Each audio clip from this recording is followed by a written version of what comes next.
안녕하세요. 5분 심리학 한선생입니다. 자, 이번 영상에서는 최근 사회에서 화제가 되고 있는 이 칼부림 사건의 원인에 대해서 한번 생각해 보는 시간을 가져보도록 하겠습니다. 자, 서현역이라든지 신림동 이런 데서 이제 대표적인 최근에 사회를 떠들썩하게 했던 칼부림 사건이 있었습니다. 자, 일부 언론들이 이제 이 사건의 원인으로 게임을 들고 나와요. 게임 중에는 그 칼이나 이런 무기를 휘두르는 게임들이 많이 있습니다. 저도 많이 했었고요.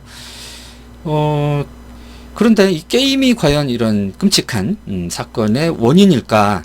이거는 이제 학술적으로 이론의 여지가 많이 있습니다. 자, 결론적으로 말씀드리면 게임의 영향이라고 보기는 어렵다.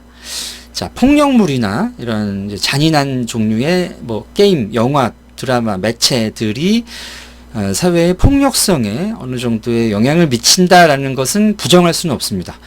기본적으로 이제 관찰 또는 이제 모방 이런 메커니즘이 모든 사람에겐 기본적으로 있기 때문에 어떤 측면에서는 보고 따라했을 여지가 있는 것이죠. 근데 이것이 게임 때문이다. 그래서 게임을 없애야 된다라든지 영화나 드라마를 만들면 안 된다라는 식의 논리로 이어지는 것은 굉장히 어려운 것이죠. 쉽지 않은 것이죠.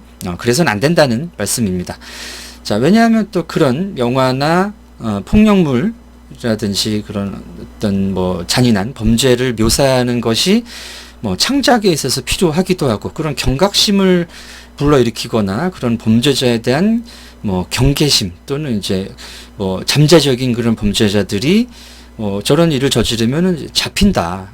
좋지 않은, 본인에게 있어서 좋지 않은 결과로 가고, 또 이렇게 그런 범죄를 통해서 여러 사람들이 고통스러워하고 괴로워할 수 있다라는 것도 학습 효과가 분명히 있는 것이거든요. 그리고 게임 같은 경우는 특히 이제 여러 청소년들이라든지 스트레스를 해소할 수 있는 중요한 도구가 됩니다. 그렇기 때문에 이제 그런 부작용이 게임 때문이다라고 단정할 수도 없고, 이제 그렇기 때문에 이걸 없애야 된다라는 주장은 굉장히 무리스러운 주장이라고 할 수 있겠습니다.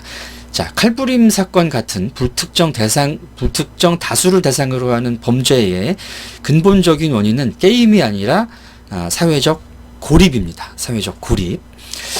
자, 사람들이 고립이 되면 일단 다른 사람들의 생각이라든가 감정에 둔감하게 됩니다.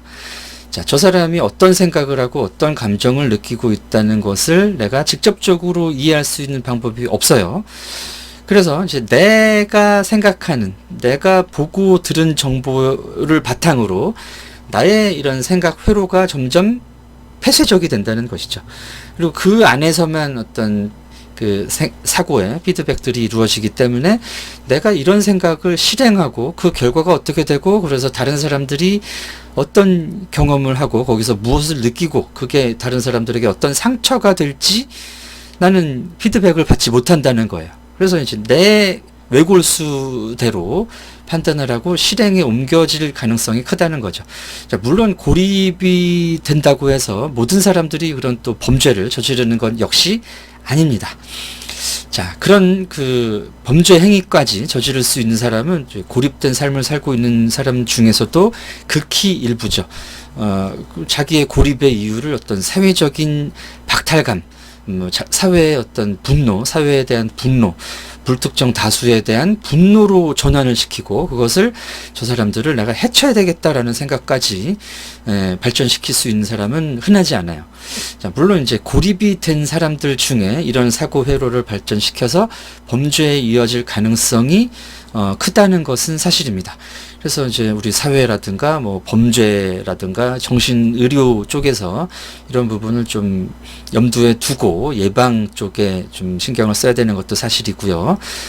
가족이라든지 주변에서 이런 고립되어 있는 분들을 좀 더 이제 좀 케어할 수 있는 방법, 가정의 문제라기보다는 사회적으로 이런 사람들을 좀 더 사회로 끌어내서 그런 식의 사고 회로 또는 행동의 메커니즘이 발전하지 않도록 예방할 필요가 있는 것입니다. 자, 게임 자체의 그런 폭력성은 이런 직접적인 범죄의 직접적인 원인이 된다 이렇게 보기는 어렵다, 볼 수는 없다, 이렇게 결론을